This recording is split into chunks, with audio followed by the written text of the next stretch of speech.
Renungan harian dan ilustrasi. Renungan pertama, jangan sampai salah jalan. Akuilah Dia dalam segala lakumu, maka Ia akan meluruskan jalanmu.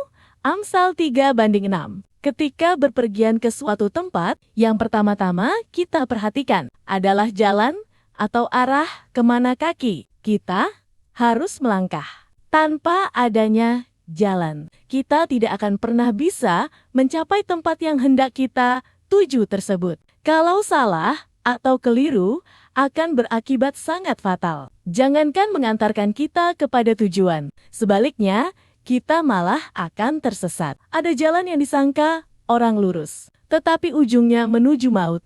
Amsal jam 14:12. Jadi, untuk mencapai suatu tujuan, kita memerlukan jalan yang benar. Selain itu, kita juga membutuhkan panduan atau arahan agar kita tidak salah langkah. Adapun jalan kehidupan yang benar itu adalah Tuhan Yesus. Akulah jalan dan kebenaran dan hidup. Tidak ada seorang pun yang datang kepada Bapa kalau tidak melalui aku.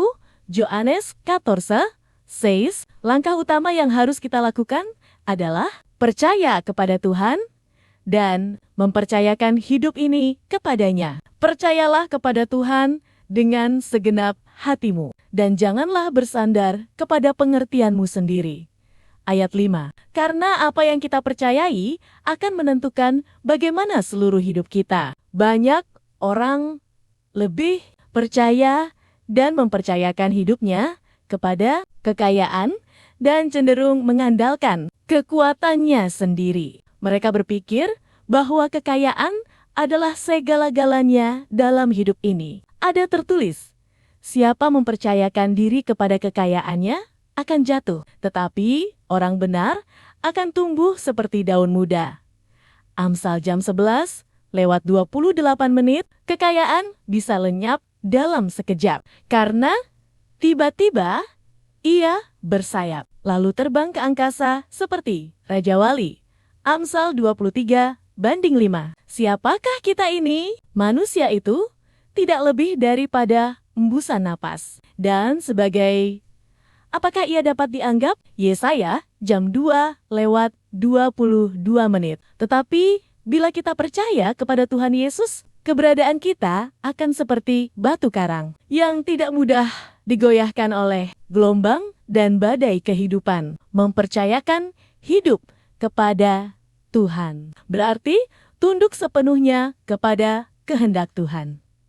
Ini berbicara tentang ketaatan. Takutlah akan Tuhan dan jauhilah kejahatan. Ayat 7.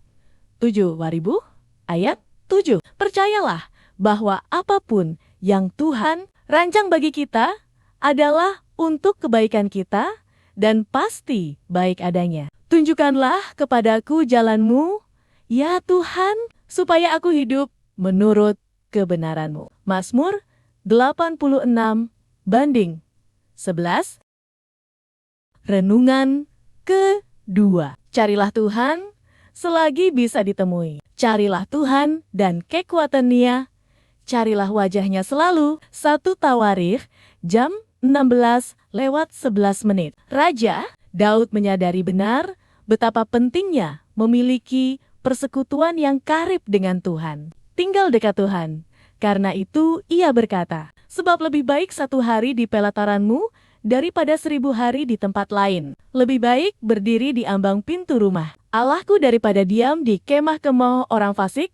Mazmur 84:11. Saat berada di rumah Tuhan, Daud mengalami lawatan Tuhan.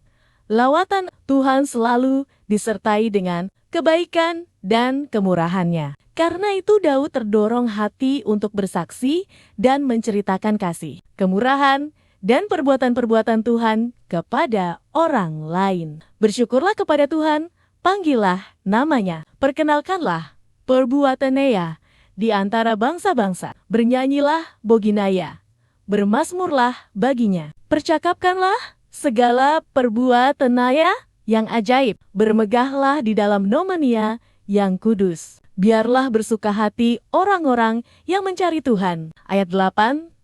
sampai 10. Tak lupa, Daud juga membimbing Salomo, anaknya, untuk lebih mengenal Tuhan, beribadah, kepodeneia, dengan tulus, dan mencari Tuhan dengan kesungguhan hati, seperti yang Daud lakukan.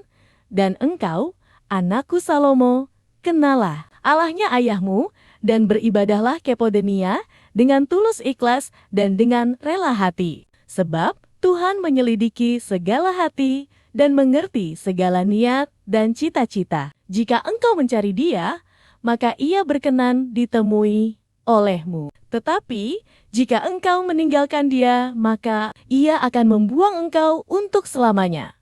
1 Tawarikh 28:9. Selagi Tuhan berkenan untuk ditemui, biarlah kita mencari Tuhan dengan segenap hati. Jangan pernah menyonayokan kesempatan yang ada, sebab apabila kita sampai meninggalkan Tuhan, akibatnya sangat mengerikan, yaitu Dia akan membuang kita untuk selama-lamanya. Tak bisa dibayangkan bagaimana nasib orang yang dibuang oleh Tuhan. Karena itu, Daud memohon kepada Tuhan, "Janganlah menyembunyikan wajahmu kepadaku. Janganlah menolak hamba-Mu ini dengan murka. Engkaulah pertolonganku. Janganlah membuang aku, dan janganlah meninggalkan aku. Ya Allah, penyelamatku." Mazmur 27:9. Banyak orang mencari uang, harta, atau kekayaan, siang dan malam. Tetapi Tuhan dilupakannya. Tangan Tuhan melindungi orang yang mencari Dia, tapi murkanya menimpa orang yang meninggalkan Dia. Baca Ezra 8:22b. Ilustrasi. Ilustrasi tupai dan biji yang disimpan. Di sebuah hutan, hiduplah seekor tupai yang terkenal rajin mengumpulkan biji. Setiap pagi ia berlari dari pohon ke pohon, menyimpan biji di lubang-lubang rahasia. Semakin banyak ia menyimpan, semakin tenang perasaannya. Tupai itu jarang berbagi. Ia takut kehabisan. Ia takut suatu hari hutan menjadi sepi dan tidak ada lagi yang bisa dikumpulkan. Suatu musim kemarau datang lebih panjang dari biasanya. Banyak pohon tidak berbuah. Beberapa hewan mulai kesulitan mencari makan. Tupai tetap tenang. Ia punya simpanan. Namun hari demi hari berlalu, dan tupai menyadari sesuatu. Banyak biji yang ia simpan mulai membusuk. Ada yang dimakan serangga, ada yang lupa tempatnya. Simpanannya tidak seutuh yang ia bayangkan. Suatu sore, seekor burung kecil terjatuh dari dahan karena lemah. Tupai ragu sejenak,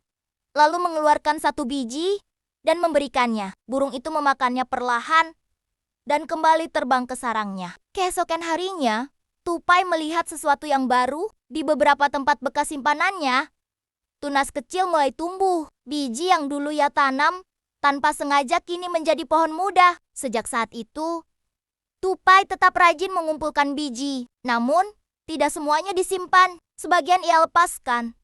Karena ia belajar bahwa hidup tidak hanya soal menyimpan, tetapi juga membiarkan sesuatu bertumbuh. Tupai itu merasa aman ketika ia menyimpan banyak biji. Simpanan membuatnya tenang. Namun waktu berjalan, dan ia menyadari bahwa apa yang hanya disimpan bisa rusak, hilang, atau sia-sia. Hidup ternyata tidak bertumbuh dari genggaman yang terlalu rapat. Hal yang sama sering terjadi pada manusia. Waktu, tenaga, kemampuan, bahkan berkat dari Tuhan bisa habis tanpa makna jika hanya ditahan untuk diri sendiri. Saat seseorang mulai memberi, berbagi, dan melepaskan sebagian yang ia miliki, hidup justru menghasilkan sesuatu yang baru. Tuhan merancang hidup agar bertumbuh melalui tangan yang terbuka. Dari situlah kebaikan menjalar, harapan muncul, dan berkat menjangkau lebih banyak orang. Ada yang menyebar harta,